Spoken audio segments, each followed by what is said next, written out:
जिंदा है, घोड़े भी काके जिंदा है, घोड़े भी काके जिंदा है, इस मुल्क की खातिर जिंदा है, आईन की खातिर जिंदा है, अपने हक की खातिर जिंदा है, चरनू ने देखा जिंदा है, घोड़े ने देखा जिंदा है, अयूब ने देखा जिंदा है, याया ने देखा जिंदा है, अब तुम भी देखो जिंदा है, अब तुम भी देखो जिंदा है, जरा प्यार से बोलो जिंदा है, जरा प्यार से बोलो जिंदा है, जरा धीरे बोलो जिंदा है, जरा धीरे बोलो जिंदा है, सरदार के बोलो जिंदा है, सरदार के बोलो जिंदा है, सरदार के बोलो जिंदा है, अला जमील का रिहा करो, अला जमील का रिहा करो, अला जमील का रिहा करो, अला जमील का रिहा करो।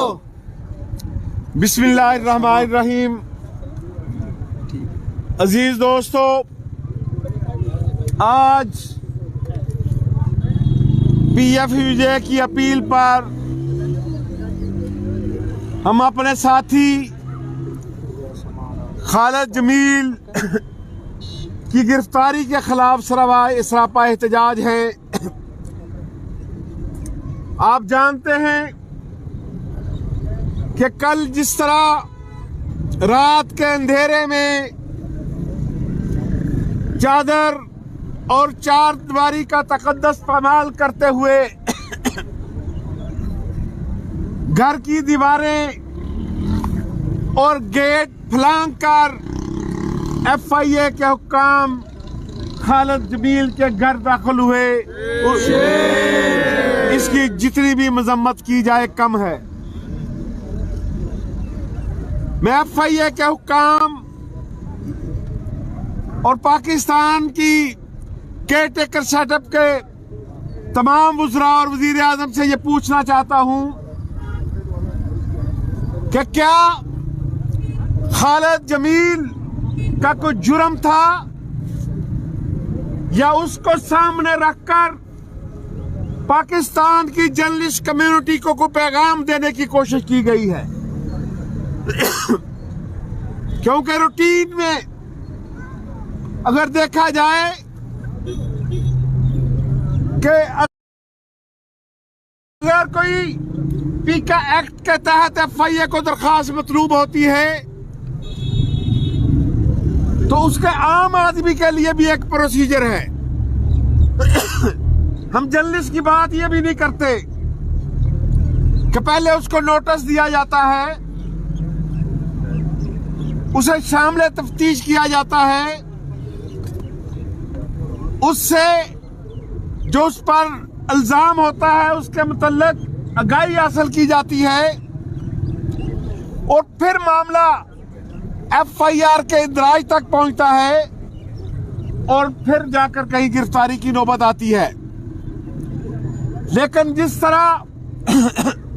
जिस अंदाज में 24 घंटों के अंदर खालिद जमील के गिर्द घेरा तंग किया गया, उससे ये लगता है कि FIA के जरिए पाकिस्तान के जर्नलिस्टों को ये पैगाम दिया गया है कि अब आपकी बारी आ चुकी है। लेकिन मैं ये समझता हूं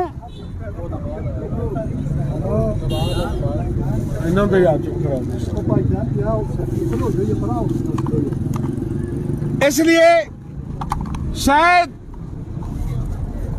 पाकिस्तान की जर्नलिस्ट कम्युनिटी को ये पैगाम देने वाले पाकिस्तान की तारीख से भी नावाकिफ हैं और PFJ की हिस्ट्री से भी नावाकिफ हैं। मैं अपने इन दोस्तों को ये दावत देना चाहता हूं कि अभी जनरल ज़िया के दौर की फाइलें आपके दफातर में मौजूद होंगी। जरा उन फाइलों को खंगाल कर देख लें कि PFUJ के फाका मस्त जब प्रेस फ्रीडम की जद्दोजहद के लिए निकलते हैं, न कोड़े उनका रास्ता रोक सकते हैं, न शाही किले की दीवारें उसका रास्ता रोक सकती हैं, न गोलियां उसका रास्ता रोक सकती हैं। ना शहादतें उसका रास्ता रोक सकती हैं। इसलिए अगर आप यह समझते हैं क्या आपने खालिद जमील के घर का तकद्दस पामाल करके उसकी तस्लील के लिए उसकी तस्वीर जारी करके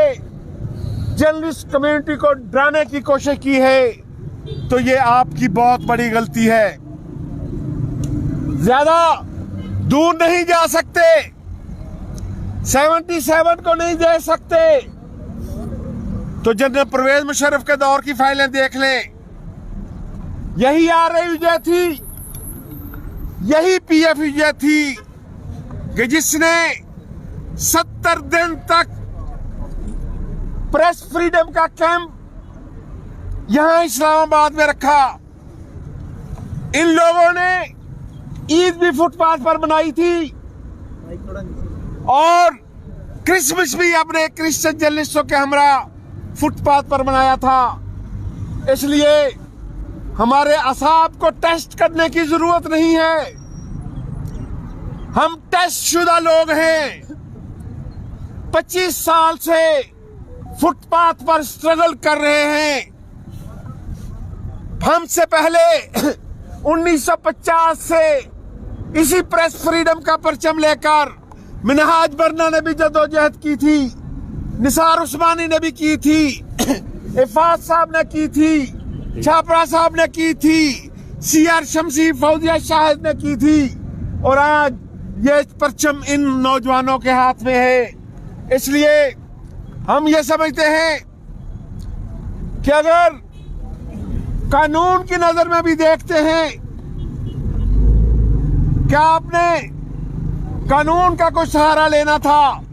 तो वो भी आपने ठीक नहीं किया, जिस वजह से हमारा ये शक बढ़ता जा रहा है कि अब आप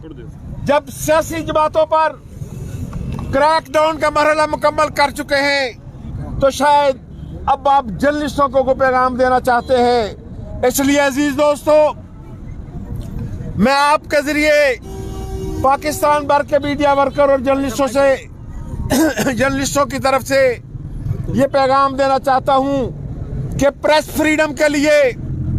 ना हमने पहले कभी को कंप्रोमाइज किया था, ना आइंदा कंप्रोमाइज करेंगे। और दूसरी बात, जिसका हवाला हमारे तमाम दोस्तों ने दिया, साबिक chief justice Islamabad high court Athar Minallah साहब की जजमेंट मौजूद है, डायरेक्शन मौजूद है कि अगर FIA को सहाफियों के खिलाफ कोई कंप्लेंट वसूल होती है तो उसको इंक्वायरी में बदलने के लिए उसकी तफ्तीश शुरू करने के मरहले से कबल आपको PFUJ के साथ वो मामला डिस्कस करना होगा। इसलिए FIA के हुक्काम को यह नहीं हो सकता कि इस जजमेंट का पता ना हो, क्योंकि उस मामले पर इस्लामाबाद हाई कोर्ट के उस फैसले के बाद FIA के हेडक्वार्टर में 4 मीटिंग हमारे साथ हो चुकी हैं। पहले SOP बना ले, SOP यही बना था कि अदालत के बाद FIA के दफ्तर में भी ये तय हो गया था कि अब अगर हम, जाहिर है कोई जर्नलिस्ट गलती कर सकता है, हम ना तो आपको अपने आप को आईन और कानून से बालातर समझते हैं, ना गलतियों से मुबर्रा समझते हैं। इसलिए FIA के दफ्तर में उनके हुक्काम के साथ ये तय पा गया था इस्लामाबाद हाई कोर्ट की जजमेंट के नतीजा में कि अगर किसी जर्नलिस्ट के खिलाफ कोई कंप्लेंट आएगी तो आप PFUJ के साथ बैठेंगे, हम उस जर्नलिस्ट को भी बुलाएंगे जिसके पर कोई इतराज होगा और उस मामले को हम मुश्तरका तौर पर आगे लेकर चलेंगे। लेकिन अजीज साथियों, आजकल पाकिस्तान के अंदर क्योंकि लोगों का स्टेमिना बहुत कम हो चुका है, इख्तलाफी आवाज़ें बर्दाश्त करना मुश्किल है, इसलिए मैं समझता हूँ कि अब मीडिया पर जो हाथ डाला गया है वो हमें पैगाम दिया गया है। लेकिन आज आपने हंगामी तौर पर यहाँ जमा होकर अपना पैगाम भी दे दिया है कि प्रेस फ्रीडम के लिए हमारी स्ट्रगल कल भी जारी थी, आज भी जारी है और आइंदा भी जारी रहेगी। मैं उम्मीद रखता हूं कि PFJ जो भी कॉल देगी आप उस पर हमेशा की तरह लब्बैक कहते हुए यहाँ मौजूद होंगे।